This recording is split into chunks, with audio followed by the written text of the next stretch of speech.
Om Namo Bhagavate Vasudevaya.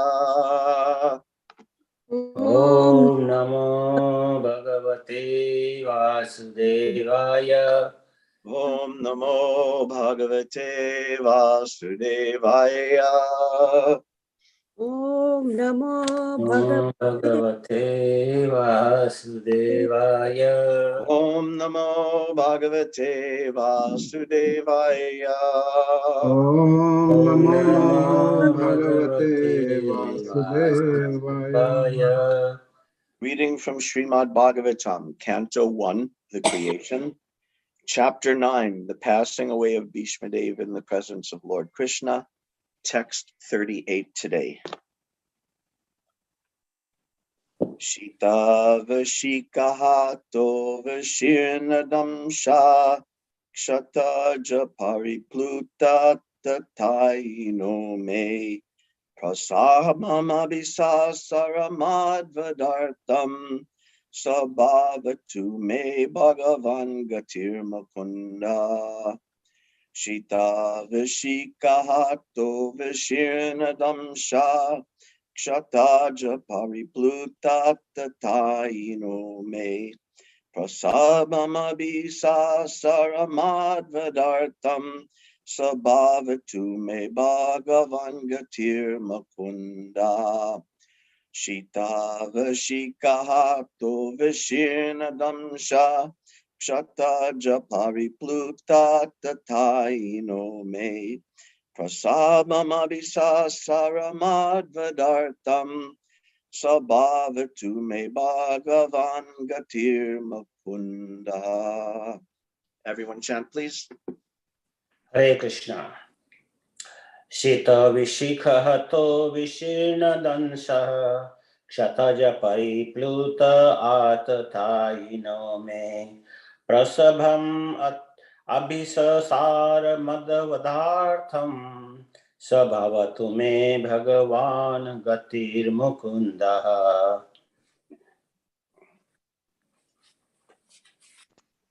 Hare Krishna. Sita Vishika Hato Vishorna Damshaha Shataja Pirab Luta Atayanu Me Prasabam Abi Sasaramad Badhartaham Sa Bhavatu Me Bhagavan Gatir Mukunda. Thank you, Hare Krishna. Hare Krishna. Hare Krishna. Sita Vishikahato Vishirnadansaha Chataja Parilupta Atatayino Me Prasabhama Abhisasar Madhavadartham Sabhavatu Me Bhagavan Gati Mukunda. Hare Krishna.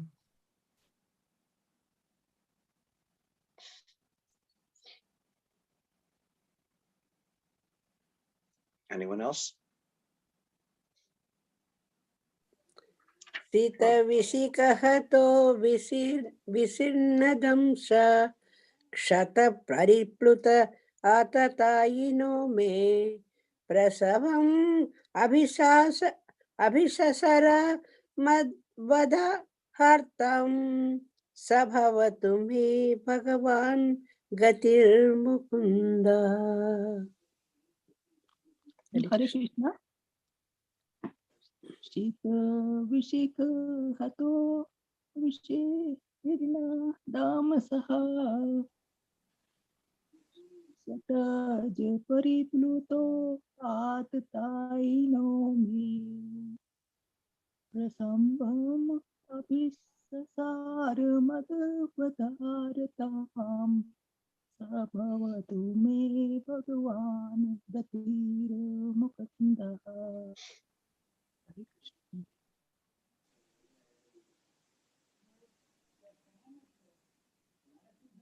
Anyone else? Okay, word for word translation. Shita, sharp.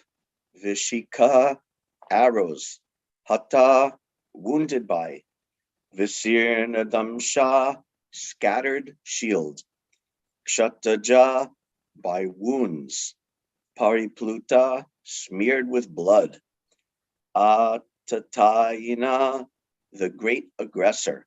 My, prasabam, in an angry mood. Abhisasara, began to move on. Matvada artam, for the purpose of killing me. Sa, he, bhavatu, may become. My, Bhagavan, the personality of Godhead. Gati, destination. Mukundaha, who awards salvation. Translation. May he, Lord Sri Krishna, the personality of Godhead, who awards salvation, be my ultimate destination. On the battlefield, he charged me as if angry because of the wounds dealt by my sharp arrows. His shield was scattered and his body was smeared with blood due to the wounds. Purport by His Divine Grace Srila Prabhupada. The dealings of Lord Krishna and Bhishmadev on the battlefield of Kurukshetra are interesting because the activities of Lord Sri Krishna appear to be partial to Arjuna and at enmity with Bhishmadev. But factually, all this was especially meant to show special favor to Bhishmadev, a great devotee of the Lord. The astounding feature of such dealings is that a devotee can please the Lord by playing the part of an enemy. The Lord, being absolute, can accept service from his pure devotee even in the garb of an enemy. The Supreme Lord cannot have any enemy, nor can a so-called enemy harm him, because he is Ajita, or unconquerable. But still he takes pleasure when his pure devotee beats him like an enemy, or rebukes him from a superior position, although no one can be superior to the Lord. These are some of the transcendental reciprocatory dealings of the devotee with the Lord. And those who have no information of pure devotional service cannot penetrate into the mystery of such dealings. Bhishmadev played the part of a valiant warrior, and he purposely pierced the body of the Lord, so that to the common eyes it appeared that the Lord was wounded. But factually, all this was to bewilder the non-devotees. The all-spiritual body cannot be wounded, and a devotee cannot become the enemy of the Lord. Had it been so, Bhishmadev would not have desired to have the very same Lord as the ultimate destination of his life. Had Bhishmadev been an enemy of the Lord, Lord Krishna could have annihilated him without even moving. There was no need to come before Bhishmadev with blood and wounds.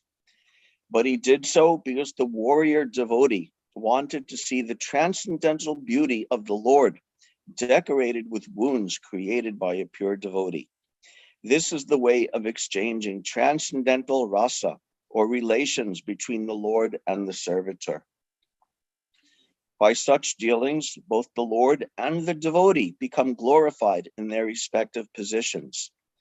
The Lord was so angry that Arjuna checked him when he was moving towards Bhishmadev. But in spite of Arjuna's checking, he proceeded towards Bhishmadev as a lover goes to a lover without caring for hindrances. Apparently, his determination was to kill Bhishmadev, but factually, it was to please him as a great devotee of the Lord. The Lord is undoubtedly the deliverer of all conditioned souls. The impersonalists desire salvation from him, and he always awards them according to their aspiration. But here, Bhishmadev aspires to see the Lord in his personal feature. All pure devotees aspire for this. Shita vishikahato vishirnadamsha kshata japaripluta tataino me prasabam abhisasaramad sabhavatu me bhagavan gatir mukundaha. May he, Lord Sri Krishna, the personality of Godhead, who awards salvation, be my ultimate destination. On the battlefield, he charged me as if angry because of the wounds dealt by my sharp arrows. His shield was scattered and his body was smeared with blood due to those wounds. Nama Om Vishnu Padaya Krishna Pastaya Bhutale Srimati Bhaktivedanta Swaminiti Namine Namaste Saraswati Devi Gauravani Prachayane Nirvishesha Shunivadi Paschadadi Shatarine. What an amazing picture this verse paints, and what an amazing scene and amazing emotions are involved in this exchange at the end of Vishvadev's life.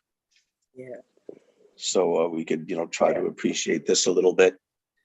I was also thinking how, like last chapter, we were doing prayers of Queen Kunti, and it was so ecstatic, and so many beautiful emotions and beautiful scenes painted, and amazing instructions in devotional service being taught. But then the chapter's over and we move on, and maybe some of us have been thinking about Queen Kunti, or maybe as it's drifted into the past, naturally we've moved on to new things, now Bhishmadev. But these teachings are amazing, and these things are amazing, and it's worth holding on to them and considering them further and further, even after the chapter ends and we move on to new chapters. What's the next chapter? Krishna departing for Dwarka, which is itself, what an amazing chapter that is, again, with so many beautiful scenes painted and so many great instructions and amazing devotees. And there's so much in the Bhagavatam that we can't really meditate on all of it, because every chapter is amazing and every chapter has beautiful teachings and beautiful pastimes. But still, Bhishmadev, he's a Mahajan, he's a great person, and this is an important chapter. So let's dive in a little bit, see what we can understand, what we can appreciate, what we can extract from this for our own devotional service.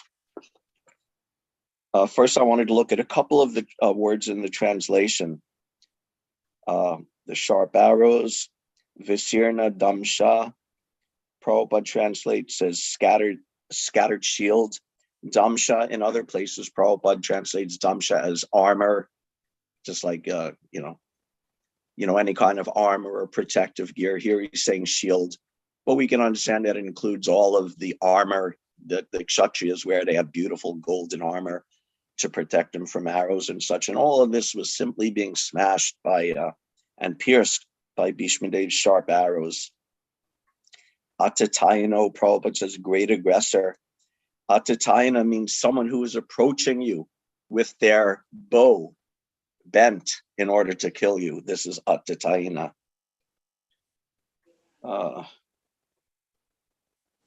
What else? And that final line is very beautiful. Sabhavatu me Bhagavan Gatir Mukunda. After all of this, Bhishmadev says, therefore, let this person, Krishna, covered with wounds, with his shield, his armor scattered, covered with blood, let him be me Bhagavan Gati. Gati means goal. Let him be my goal, the goal of my life. So very beautiful verse, and a very amazing pastime between Bhishmadev, the Mahajan, and Lord Krishna. So he's a Mahajan, so we can expect that we could get some very big and far-reaching instructions from a Mahajan, a great soul like Vishvadev. So, for example, if we look at Nectar of Devotion, Bhakti Rasamrita Sindhu, which has several references to Vishvadev and teachings from Vishvadev. Earlier on in the Bhakti Rasamrita Sindhu, when Bhakti, Samanya Bhakti, the general principles of Bhakti, and a description of Lord Krishna and his qualities, his 64 qualities are being described early on. Rupa Goswami takes the time to analyze Krishna's quality of karuna, his quality of being merciful. And as I quoted, I can't remember last week or the week before, or some classes back, quoting from the Srimad Bhagavatam in the teachings of the personified Vedas, the prayers of the personified Vedas in the 10th canto. The personified Vedas say that Krishna is so famous and so glorious with all good qualities, but his most glorious quality of all is his karuna, his causeless mercy to the conditioned souls. So Srila Rupa Goswami is describing this karuna, this quality of Krishna being merciful. And he says karuna means that you cannot tolerate the suffering of others. This is karuna. Everyone is intolerant of their own sufferings, but when you can't tolerate someone else's sufferings, when we're suffering, if if I hurt myself, I try to fix it. If I'm suffering in this way or that way, I immediately do something to try to fix it. But when you feel that way about someone else's suffering, that you can't tolerate it, you have to do something to help someone else who's suffering. This is karuna. This is merciful, and of all Krishna's qualities. This is from that 10th canto chapter. Of all his glories, the most important is his causeless mercy upon the conditioned souls in reclaiming them from the clutches of Maya. This is the basis of all suffering, that we're suffering an illusion, and Krishna cannot bear to see it. Therefore, his mercy is to bring us back into the fold of devotees, into the practice of devotional service, and ultimately back to him personally. And to illustrate that karuna, Srila Rupa Goswami and Srila Prabhupada used the example of Vishvadev to illustrate that quality of Lord Krishna's mercy. First, Srila Rupa Goswami mentions the kings imprisoned by Jarasandha. We know from Bhagavatam, from Krishna book. After Krishna killed Jarasandha, or actually after, Bhim, who killed Jarasandha on Krishna's instruction and Krishna's hint. And all of these many hundreds, thousands of kings that had been conquered by Jarasandha during his evil reign, and he had kidnapped all of them and locked them in a cave, in the dark recesses of a cave. And after Jarasandha was killed and Krishna freed them, and they all offered beautiful prayers to him. They said, Kalena tanva bhavato nukampaya vinasta darpas charanos smaramate. And this is an amazing prayer. These kings prayed, by your causeless mercy, in the form of indefatigable time, kalena tanva bhavato nukampaya, that you've come in the form of time by your causeless mercy to do what? To destroy all of our big name, all of our big fame, all of our glory, all of our opulence. You've done this very mercifully. Vinasta darpas charanas smaramate. And now we have no choice but to meditate upon your lotus feet and engage ourselves in the service of your lotus feet. So after mentioning these kings imprisoned by Magadendra, by Jarasandha, and then praying to Krishna, then Vishvadev himself is quoted in describing this quality of karuna. Let's see. This is from chapter 22, Qualities of Krishna Further Explained, quality 32, compassionate. A person who is unable to bear another's distress is called compassionate. While dying, Grandfather Bhishma prayed to Krishna and described him as the sun which eradicated darkness. The kings imprisoned by Magadendra were put into dark cells, and when Krishna appeared there, the darkness immediately disappeared, just as if the sun had risen. He goes on, Krishna's compassion was also exhibited when Grandfather Bhishma was lying on the bed of arrows which had been shot through his body. While lying in that position, Bhishma was very anxious to see Lord Krishna. And thus Krishna appeared there. Upon seeing the pitiable condition of Bhishma, Krishna began speaking with tears in his eyes. Not only was he shedding tears, but he also forgot himself in his compassion. Therefore, instead of offering obeisances to Krishna directly, devotees offer obeisances to his compassionate nature. Actually, because Krishna is the Supreme Personality of Godhead, it is very difficult to approach him. But the devotees, taking advantage of his compassionate nature, which is represented by Radharani, always pray to Radharani for Krishna's compassion. So this is a beautiful expression in many ways, that Bhishma is glorified as appreciating Krishna's compassion upon him. Krishna loves Vishvadev so much that he was crying, tears were coming from his eyes as he was speaking, and he forgot himself. Just like we also heard yesterday how Krishna forgot himself in attacking Bhishma, so much that even his clothes, his shawl was falling off. So he's forgetting himself there in his love for Bhishma, in that chivalrous relationship fighting, and also in Karuna, he's forgetting himself in his love for Bhishma. And also relating, Bhishmadev is not a Brijabasi, he's not a gopi or anything like that. But still, Prabhupada is tying it in so beautifully with Krishna's compassionate nature, which is personally represented by Radhika. So it is a very nice segment. Also in this Nectar of Devotion segment, Prabhupada mentions about Bhishmadev, saying that Krishna is just like the sun, illuminating the darkness. So this is also very nice. Earlier in this chapter, Vishvadev calls Krishna Aruna Lochana, that he's describing his beauty with Aruna Lochana, with his red tinged eyes. Aruna means reddish, and Aruna also means the sunrise. So reddish, just like the sun coming up early in the morning, just on the horizon, has a beautiful reddish color. And I think Aruna is also the name of Suryadev's charioteer, for whatever that's worth. So it has a literal meaning of red, and also a poetic meaning as the sunrise, and also the Shastric description of Aruna as the charioteer of the sun god. So in that sense, Krishna is just like the sun.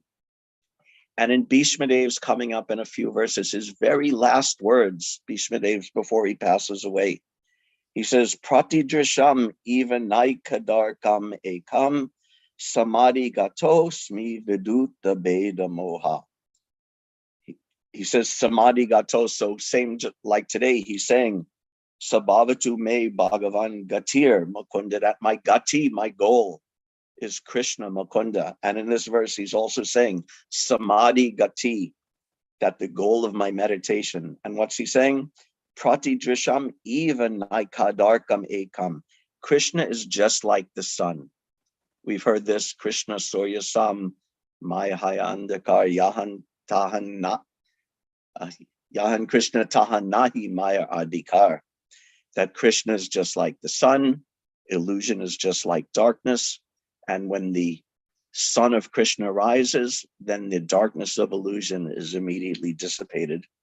Here he's making a different analogy about Krishna being like the sun.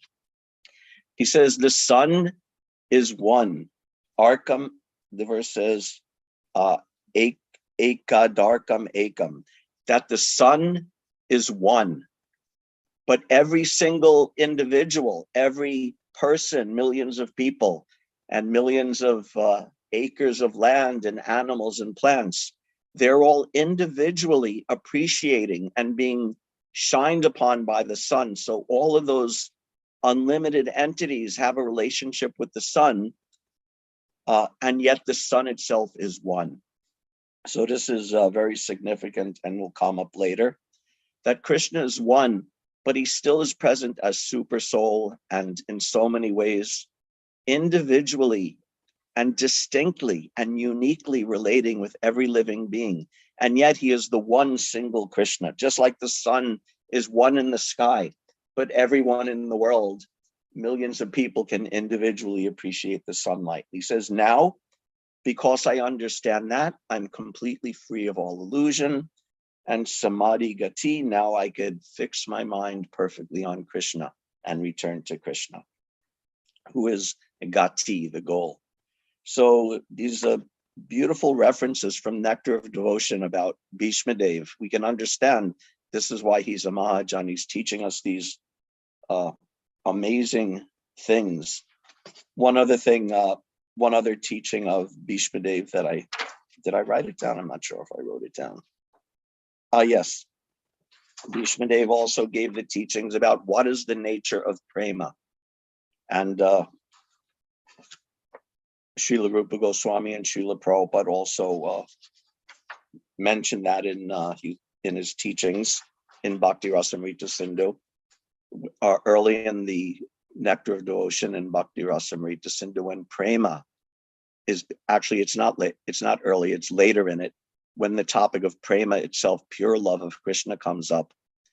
Srila Rupa Goswami describes that with the words of Bhishmadev, that prema, love, means to repose all of your faith on one single entity and not to divert it to anything else. Just like there's so many descriptions like that.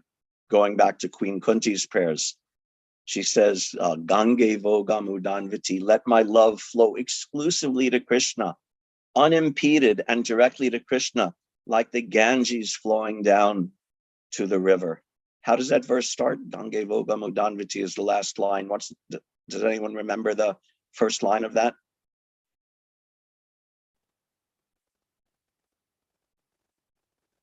Oh, is it Twaime Nanya Vishaya Matir Madhupate Sakrit Ratim Udvahatad Adha Gange Vogamudanviti. Twaime Nanya Vishaya. I don't want to be diverted to anything else, to anyone else. Let my affection flow directly to Krishna unimpeded, like the Ganges flowing down to the sea. So this is Queen Kunti.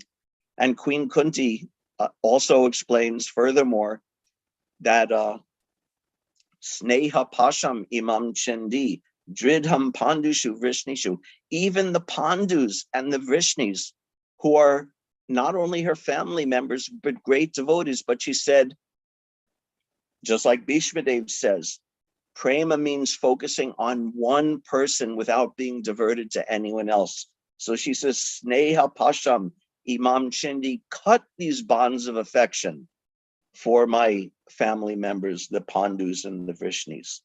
So this is the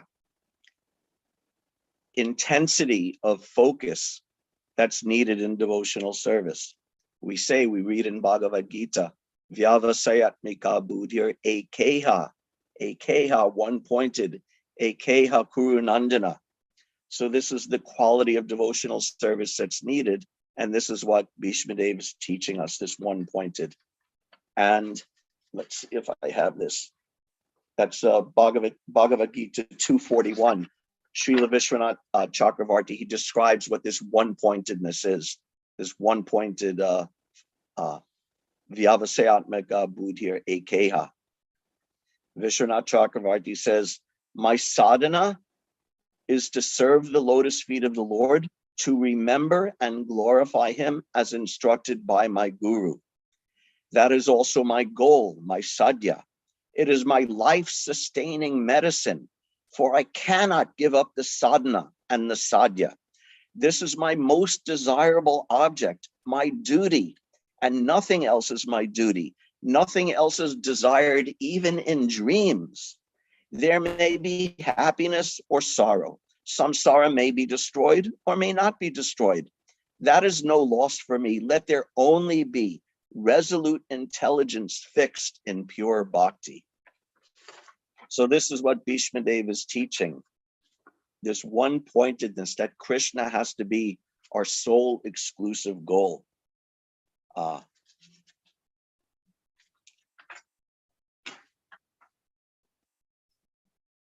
So this is some of the teachings of Bhishmadev.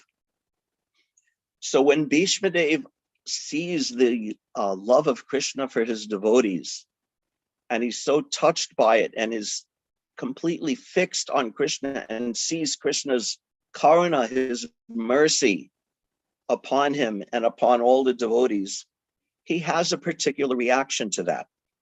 We may read some ecstatic Bhagavatam verse and think, oh, that's nice. Or we may even be inspired by it. But a devotee at the position of prema has a particular reaction when he experiences or remembers the qualities of Krishna. For different devotees in different relationships, there are different things which stimulate their love for Krishna. And particularly for a devotee like Vishvadev, who is in servitude, his relationship is servitude to Krishna. Prabhupada mentions that Krishna's causeless mercy, the dust of his lotus feet, Krishna's prasad, and Krishna's devotees are particular items which stimulate the love of such a devotee. So therefore, Vishvadev is being so moved by Krishna's causeless mercy upon him. And this stimulus is called vibhava, as described by Srila Prabhupada in Chaitanya Charitamrita and Nectar of Devotion, and by Srila Rupa Goswami in Bhakti Rasamrita Sindhu, that a devotee who is realizing his relationship with Krishna, there are certain items which activate or stimulate that love, and that is called vibhava. And Bhishmadev's experience of Krishna's causeless mercy is part of that vibhava. Vibhava is like a mother always, the example is always the mother and the child. That the mother always loves the child, but when the mother, for example, sees the face of the child, then it awakens her love to an even higher level. Or even the mother is cleaning the house and sees the shoe of the child, and just seeing the shoe of the child awakens that love in her heart. So this is vibhav, something that awakens, the love is already there, and the love is already fixed in the heart of the person, but something comes and stimulates it. Or even something negative, hearing the child, when the mother hears the child cry, it causes her distress, but it also awakens and stimulates that love in her heart. So this is vibhav, and for Bhishmadev, specifically Krishna's causeless mercy upon him is that vibhav, or that stimulus. So let's talk a little bit about Bhishmadev's actual relationship with Krishna. Bhishmadev is in a relationship. We can actually deduce a little bit what Bhishmadev's rasa is, his relationship. He's involved in active service, so he's not in shantaras or passivity, passive appreciation. But he never puts himself as equal to or above Krishna, even though he's senior in years. He never does that, so we can surmise, we can deduce that he's in this position of servitude. And Prabhupada also specifically says that Bhishmadev's in servitude. This is actually just a few verses earlier, text 34 in the purport. I'll briefly reference. Transcendental loving service to the Lord in one of the 5 principal relationships, namely Shanta, Dasya, Sakya, Vatsalya, and Madhurya, is graciously accepted by the Lord when offered to the Lord in genuine love and affection. Sri Bhishmadev is a great devotee of the Lord in the relationship of servitorship. Thus, his throwing of sharp arrows at the transcendental body of the Lord is as good as the worship of another devotee who throws soft roses upon him. So Prabhupada explains so many times, actually going all the way back to the introduction to Bhagavad Gita. He first mentions these 5 rasas from the introduction to Bhagavad Gita, so that was composed quite early. That is to say, a devotee like Arjuna must be a devotee in a direct relationship with the Lord. As soon as one becomes a devotee of the Lord, he also has a direct relationship with the Lord. That is a very elaborate subject matter, but briefly, it can be stated that a devotee is in a relationship with the Supreme Personality of Godhead in one of 5 different ways. 1, one may be a devotee in a passive state. 2, one may be a devotee in an active state. 3, one may be a devotee as a friend. 4, one may be a devotee as a parent. And 5, one may be a devotee as a conjugal lover. So these are the 5 primary relationships with Krishna. These are called mukyarati. Mukya means the chief or the head items. So these are the 5 steady, permanent relationships that a pure devotee cultivates with Krishna. And Bhishmadev is in this servitude, being dasya. One other appreciation of Krishna's causeless mercy on Bhishmadev. This is also from Nectar of Ocean. I like this because of the beautiful poetry. Bhishmadev is quoted as saying, Krishnasya pashyata kripam kripadya kripane mai deyo shao nidane hanta drishor advanam abhyagat. Before I read the translation, just the poetry of this is very beautiful. Krishnasya pashyata kripam kripadya kripane mai. This repetition, kripam kripadya kripane, is a very beautiful poetic technique. So what is this? Kripa, kripa, kripa. He's saying over and over 3 times. The translation given by Srila Prabhupada is, my dear Kripacharya. This is Bhishmadev on his bed of arrows, speaking to another guru of the Yadu dynasty. My dear Kripacharya, just see the wonderful causeless mercy of Lord Krishna. I am most unfortunate. I have no qualification. I was opposing Krishna's most intimate friend Arjuna. I even tried to kill him. I have so many disqualifications, and yet the Lord is still so kind that he has come to see me at the last point of my life. He is worshipable by all great sages, but still he is so merciful that he has come to see an abominable person like me. So this, in the Sanskrit again, this kripam, kripadya, kripane. So kripam, he's speaking to Kripacharya. Kripadya, Krishna is so full of mercy. And kripane, and I'm just a kripana, a miserly person, an abominable person. So it's beautiful poetry and a beautiful sentiment. So this is the appreciation of Bhishmadev. And he's appreciating that even I was attacking Krishna. Just like in today's verse, the description is so graphic that his armor was shattered, his body was pierced by arrows, and what's that? Kshata ja paripluta. Yeah, kshata ja paripluta. Kshata means a wound. A wound on the body is kshata. And kshata ja means that which is born out of the wound. So that means blood. Blood is what comes from a wound. And paripluta means covered with and, inundated with blood. So Bhishmadev's arrows were piercing Lord Krishna's arrows, and Lord Krishna's armor, and his body was covered with blood. And this is just an interesting side note. Srila Vishwanath Chakravarti Thakur, he doesn't like this idea of Krishna's body being pierced by arrows. So he explains, actually, the battlefield of Kurukshetra there were so many soldiers being slain that the battlefield was literally running with rivers of blood. So Arjuna's arrows, they may have smashed his armor, but they didn't actually pierce Lord Krishna's body.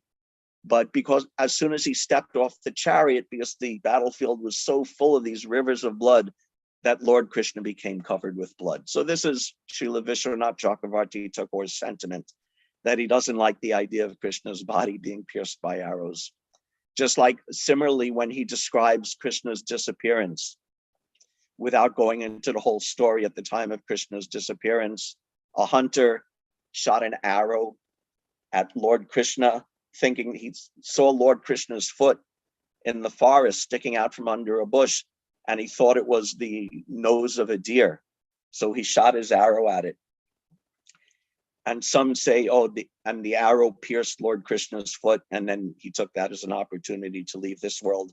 But Srila Vishwanath Chakravarti Thakur again says that actually didn't pierce his foot, just the arrow landed, and the tip of the arrow landed next to his foot and just touched his foot, but didn't pierce. So this is his sentiment that he explains he doesn't like Krishna's body being pierced by arrows. But even if we take that it was pierced by arrows, there's still no harm in that understanding either. Prabhupada explained, just like a lover and beloved may scratch and bite each other, in their lovemaking and inflict wounds on each other. So Vishvadev inflicting wounds with his arrows is just like that, the exchange of lovers, not in a conjugal relationship, but in this servitude and in this chivalrous relationship. So in any case, it's a beautiful, very intense exchange of love that Vishvadev is explaining to us. And I'll wrap this up a little bit soon. Just like Vishvadev explained that Krishna is one like the sun, but like the sun, it shines individually on every living entity. So Krishna is one, but and at the same time, he also has a completely unique and completely individual and completely perfect relationship with every single living entity in the universe. There are broad distinctions of devotees, just like Shanta, Dasya, Sakya, Vatsalya, and Madhurya. These are broad categorizations, but every relationship that Krishna has with every devotee is different. And part of the uniqueness of that is, aside from the 5 primary relationships, or Mukyarati, there's also 7 secondary relationships. And Prabhupada explains, very early, he explained these things in, for example, teachings of Lord Chaitanya. He explained these secondary relationships. He writes, besides these 5 primary rasas, there are 7 secondary rasas, which consist of laughing, wonder, chivalry, pity, anger, ghastliness, and devastation. For example, Bhishma related to Krishna as a warrior in the chivalrous ras. Hiranyakashipu, however, experienced an exchange of the ghastly and devastating rasas. The 5 primary rasas constantly remain within the heart of the pure devotee, and the 7 secondary rasas sometimes appear and disappear to enrich the flavors and tastes of the primary ones. After enriching the primary rasas, they disappear. So Vishvadev is in servitude, Dasya Ras, with Krishna. But to enhance that particular unique relationship, Krishna arranges this. One of the reasons for his arranging this whole battlefield of Kurukshetra is so that he can exchange and intensify Vishvadev's love for him by having this chivalrous Vira relationship. It's not his permanent, it's not that 24 hours a day and for all of eternity, Vishvadev simply wants to fight with Krishna. It's a sentiment that arises out of his servitude and feeds and intensifies that servitude, and then it subsides. So this is the meaning or the understanding of the Gonarati, or the secondary rasas, that they come and they go, and the interaction of the primary rasas and the secondary rasas all create a perfectly unique loving relationship with Krishna that all devotees have. And again, in particular, Vishvadev is in Dasya Ras, servitude to Krishna. Prabhupada explains that there's 4 different kinds of servants of Krishna. The first are the Adhikrita. Adhikrita means appointed servants, and that generally refers to the demigods, that he appoints them. You become Indra and rule the kingdom of God. You become Varuna and rule the waters. You become Agni and rule fire. So all of these are servants of Krishna, and he appoints them to particular important posts. So these are Adhikrita servants. The next category of servants are called Ashrita. Ashrita means those who take shelter of Krishna. And that refers to devotees who may take shelter of Krishna because they're suffering in this material world, or they may take shelter of Krishna out of jnana, out of understanding the nature of this material world and the nature of the soul and the nature of Krishna. And therefore, as a philosophical conclusion, they take shelter of Krishna. Or it may also refer to those who take shelter of Krishna out of pure love. So those are Ashrita, another category of servants. The next category of servants are called parishad. Parishad means those who are Krishna's counselors, or those who give advice to Krishna. In Sanskrit, literally, or the etymology of the word parishad means, pari means around. Just like in English, we have the word perimeter. The perimeter is the outside around a circle or a shape. So parishad, and shad means sitting. So sitting around refers to like a king surrounded by his counselors. So the parishads are these very advanced devotees who are servants of Krishna, but they're Krishna's advisors, which is a very intimate relationship of servitude.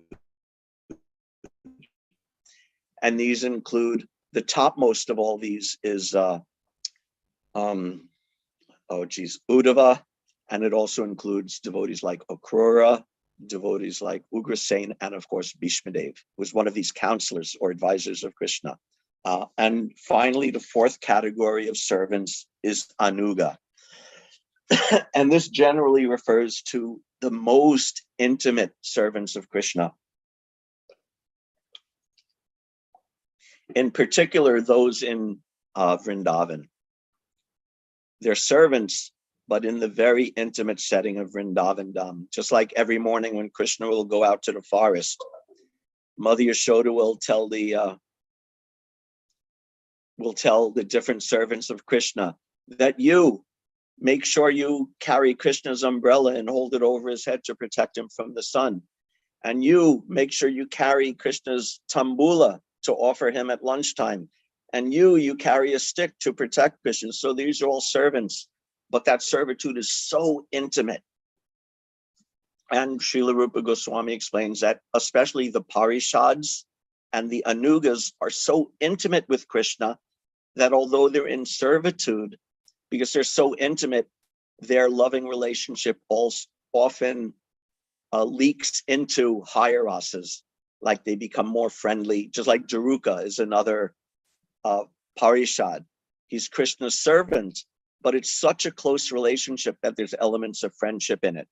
So these servants at the higher level are also starting to touch onto the higher relationships of friendship, or like the servants who want to protect Krishna have elements of parental love in their servitude, or servants who are decorating Krishna in preparation for him going out to the rasa dance.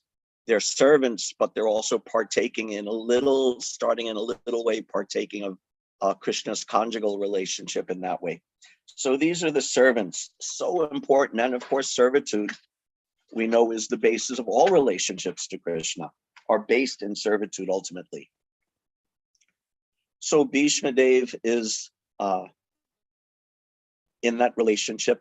Krishna is the one son, but Vishvadev has his own very particular, very unique relationship with Krishna.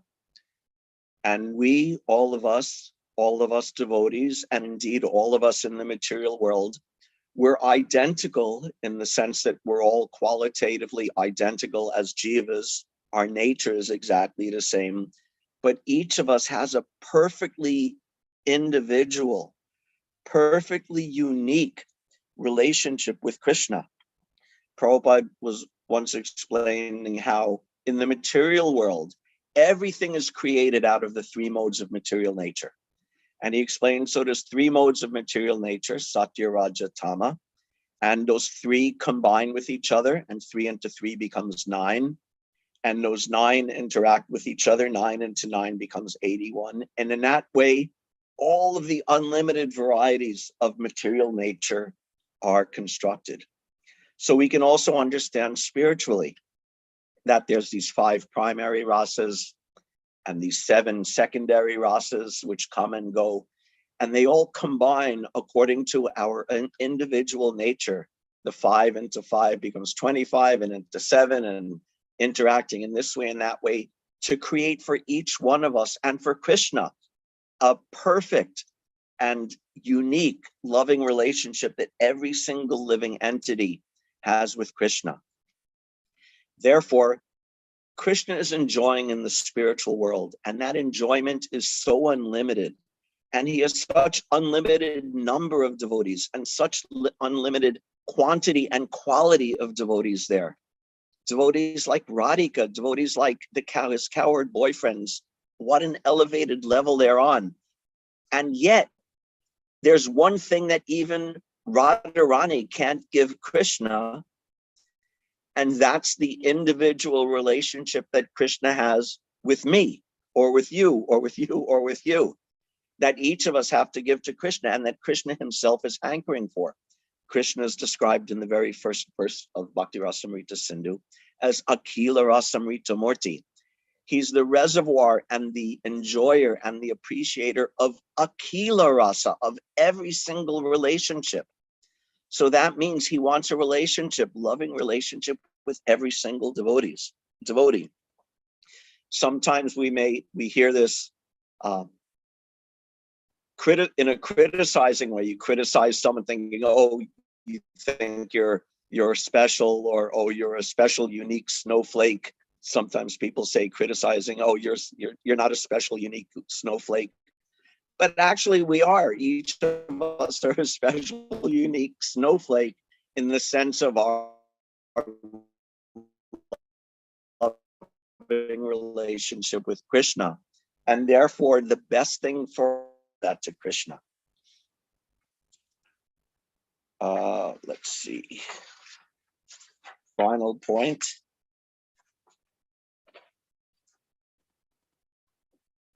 Finally, in conclusion, so this is the example of Vishvadev. This is one thing out of so many things we can learn from Vishvadev, how he's appreciating Krishna's causeless mercy and how that touches him in a specific way to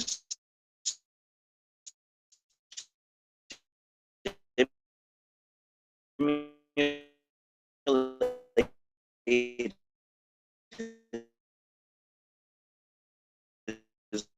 love Cutting, Prabhu. for It's cutting. Krishna. Stopped.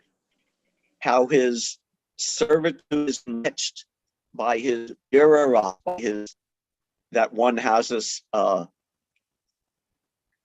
relationship with Krishna in one of the primary relationships, and the secondary relationships come and grow and appear and then subside. And Rupa Goswami says, but all of these have to be based relationships. Otherwise, it's not a real relationship with Krishna. And he gives the example of just like Kamsa. Kamsa was fighting with Krishna. And that fighting actually gave Krishna pleasure. But because it wasn't based in actual servitude to Krishna, it can't be counted as genuine bhakti. So all of these things we can learn from the life of Vishvadev. What is the nature of pure, focused love of Krishna? And how we can cultivate and grow our own individual, perfect, unique relationship with Krishna. Thank you very much. Hare Krishna. Are there any questions or comments? Yes, Prabhu. Hare Krishna, speak Mataji. Yeah. One thing coming to my mind about Kuru Nandana, and I'm just thinking, Gaudiya Sampradaya. First, we have to worship the Guru, we have to worship Gauritai, we have to go to Parampara, then we can approach Krishna, Radharani, then Krishna. So how do we fix only on Krishna? Yes, very good point. As I read in the comment in Srila Vishwanath Chakravarti Thakur's analysis, he says, my sadhana is to serve the lotus feet of the Lord, to remember and glorify him as instructed by my guru. So there's a lot of things in there. One is that, again, as Prabhupada said, that it's very difficult to approach Krishna directly. We approach him through Radhika, who is his personified compassionate nature. So there's a means of approaching Krishna. And also because when we understand what Krishna is, the beginning of devotional service is Sambandha Gyan, which means understanding what is actually the nature of Krishna and how things relate to Krishna. So when we understand that worshiping the Guru is worshiping Krishna. Serving the devotees is serving Krishna. approaching Krishna through his devotees is the most direct way of serving Krishna. So it may seem paradoxical that the most direct, the most akeha, the most one-pointed way to approach Krishna seems indirect by approaching through Krishna's devotees, by approaching through Guru, but that's actually the most direct method of all.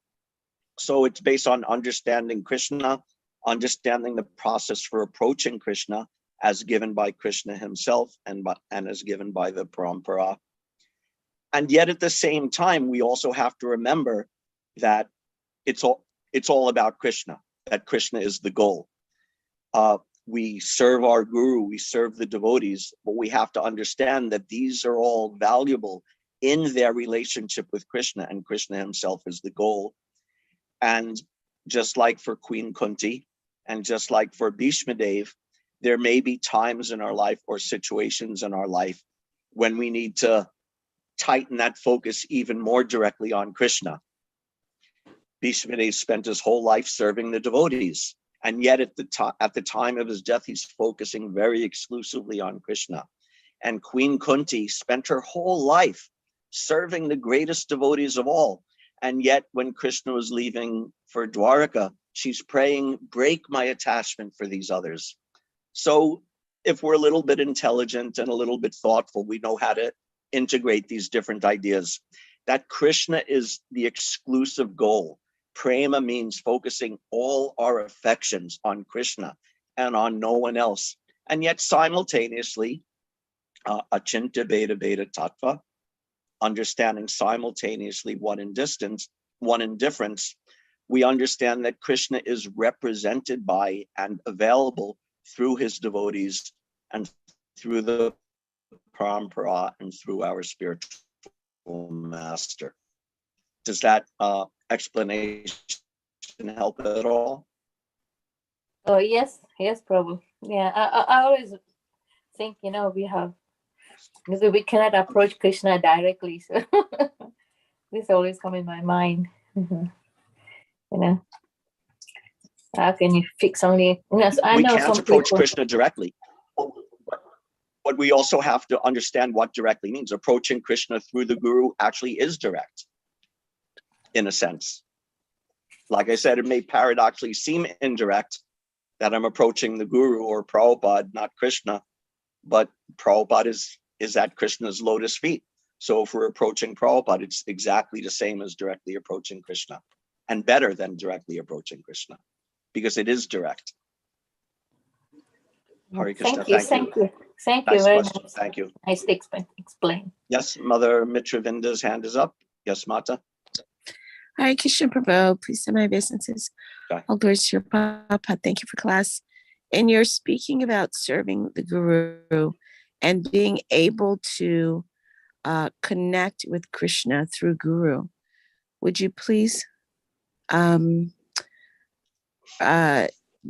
give insight into the importance of vows and how those vows are relatable to one's both service and connection to Guru, and ultimately the I don't know if I want to say meaning or the end result being the goal in those vows, Prabhu? Yeah, that's a big subject, a broad subject, but I'll say a little bit. We have, for example, in Gaurvashtakam, that samsara davanala lita loka chanaya karana ganaganatvam praptasya kalyana guna navasya vande guroshi charanaravindam, that the spiritual master is carrying the water of mercy. We were talking today about Krishna's causeless mercy. So how does that causeless mercy reach us? We're not present in Krishna's pastimes back in the previous yuga. So Krishna may not personally walk to our deathbed, but that verse by Srila Vishwanath Chakravarti Thakur describes that the mercy of Krishna is carried by the spiritual master to the disciple, just like the cloud carries the water from the ocean and carries it over the land to shower on the forest fire and put out the forest fire. So this is how we understand the importance of Guru.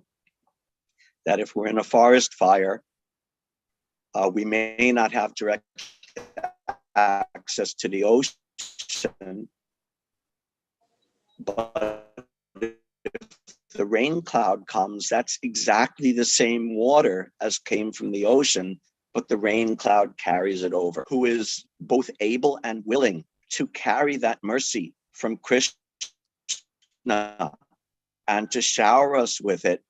Just imagine the debt you have to that person who can do that amazing thing, that connect you directly in this way to the mercy of Krishna. So the proper response of that debt is to become a servant of that person.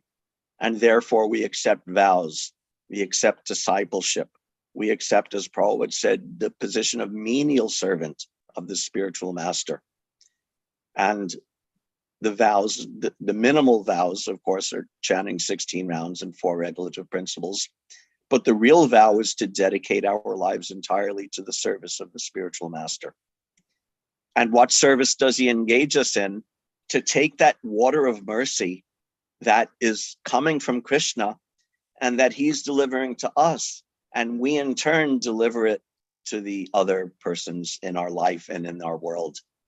So this is just a little bit about it. And if we look, again, going back to Bhakti Rasamrita Sindhu, in the process of devotional service, the very first 3 items, which are considered the most important, are accepting a spiritual master, accepting the spiritual master, serving the spiritual master, and I can't remember, but the first 3 items are all in relationship to the Guru, accepting, serving, and obeying the spiritual master.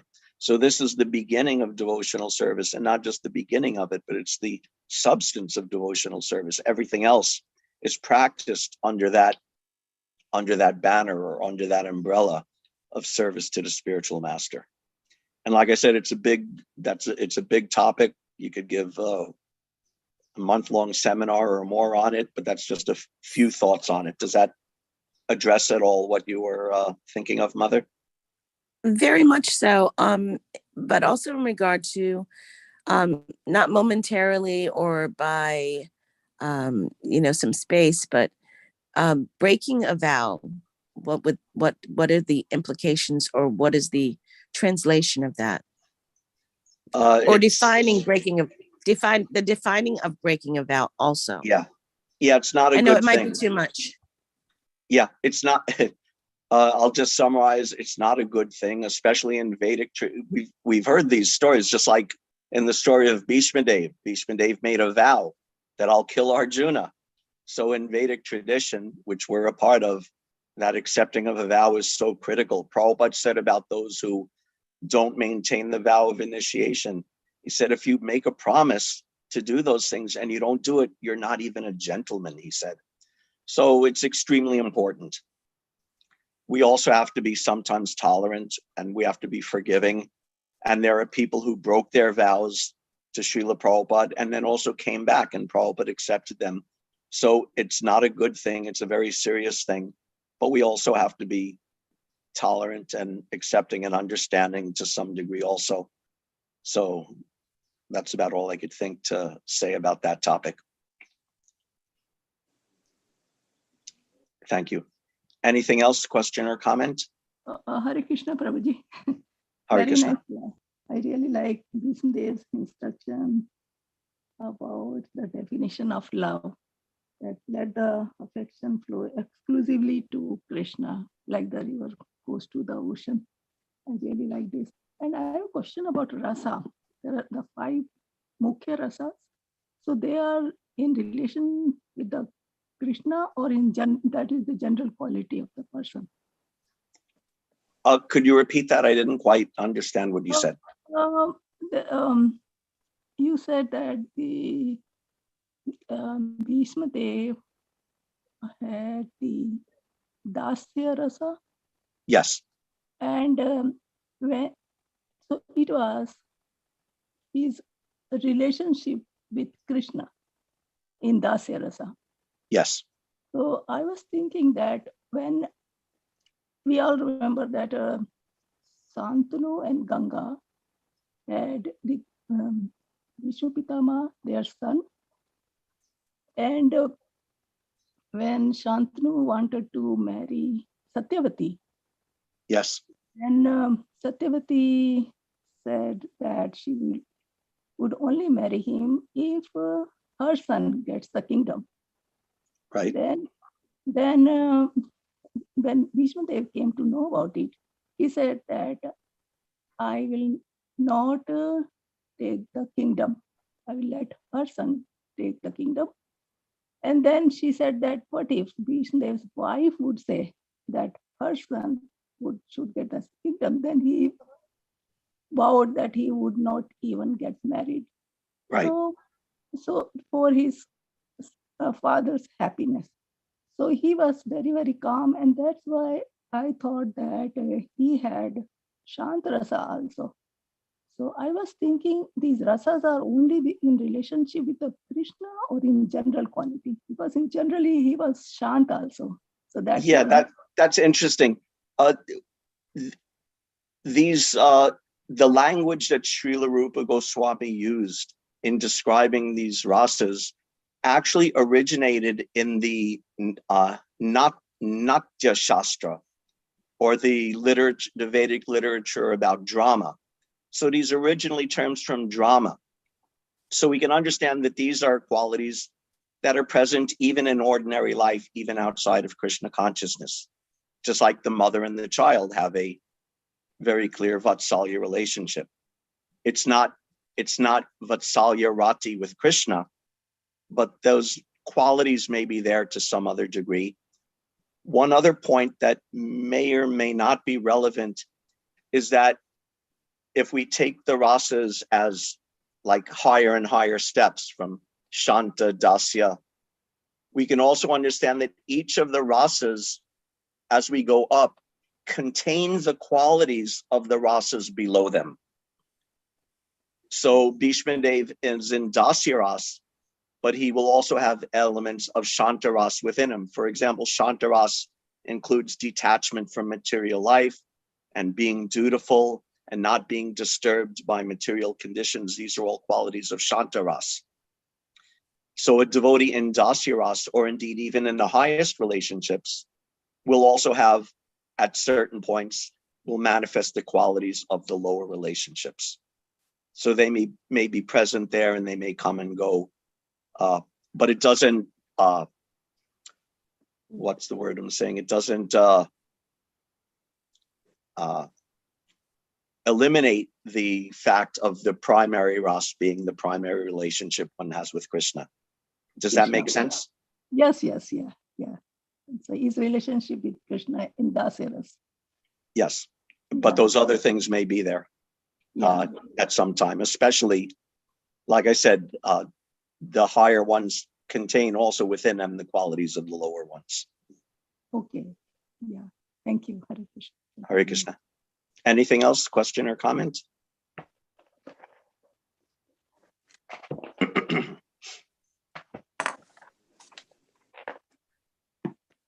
Okay, Hare Krishna. Thank you very much, everybody.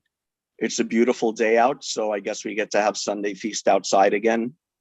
Is there any news about that?